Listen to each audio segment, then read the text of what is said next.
नौजवान अदीब व शायर मुंतज़िर मोमिन वानी की कश्मीरी ज़बान में तहरीर करदा किताब फ़िक्र इक़बाल की रस्म नुमाई अंजाम दी गई। मुनक़िदा तक़रीब में वादी के मुख्तलिफ अदीबों और शायरों और ज़बान व अदब से वाबस्ता लोगों ने और तलबा ने शिरकत की। इस मौके पर सागर कल्चरल फोरम में भी मुंतज़िर मोमिन को एजाज़ से नवाजा। मुख्तलिफ क़ायमकारों ने मुंतज़िर मोमिन की तहरीर करदा किताब पर तबसरे और मक़ाले पढ़े। तक़रीब में इस बात पर जोर दिया गया कि जम्मू कश्मीर में कश्मीरी ज़बान व अदब को बचाने और इसे फ़रोग़ देने पर जोर दिया। अभी उतनी काम नहीं हुई है। कश्मीरी ज़बान में एक मुहावरा है, पन्निस दारश पन्नी पोन फाटवान।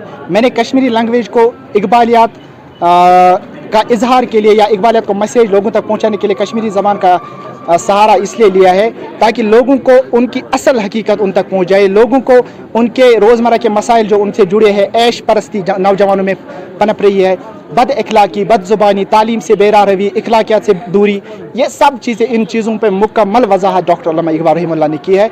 और इस हवाले से मैंने बेहतर समझा कि कश्मीरी ज़बान इससे हमें मेरी दो मकासद हासिल हो जाएंगे। एक कश्मीरी ज़बान की खदमत भी हो जाएगी और दूसरा इकबाल का वो पैगाम जो उर्दू ज़बान में रकम तराज है वो कश्मीरी ज़बान के उन अल्फाज में लोगों तक पहुँचाए जो शायद उनके सीनों से पायवस्ता है। पादरी और एडवोकेट वगैरह या जो तलबा व तालिबात है उन्होंने उन सब ने बढ़ चढ़ कर हिस्सा लिया और यहाँ पर इस बात पर जोर दिया गया कि आने वाले समय में हमारा जो यूथ है उनके लिए भी ये मैसेज दी गई कि उन्हें भी चाहिए कि वो इल्मी और अदबी खिदमत को अंजाम दें। शुक्रिया। देखिए, मुंतज़िर मोमिन साहब की जो किताब है इसमें ये जो आज रिलीज़ यहाँ पे कुंजर टाउन हॉल में हुई, मुझे लगता है कि इससे और मज़ीद इजाफा कश्मीरी ज़ुबान को आगे ले जाने में जो हम काम करते हैं उसमें एक और इजाफा हुआ है, एक बेहतरीन इजाफा हुआ है। तो मेरी तरफ से मुंतज़िर मोमिन वानी साहब को ढेर सारा प्यार और मुबारकबाद।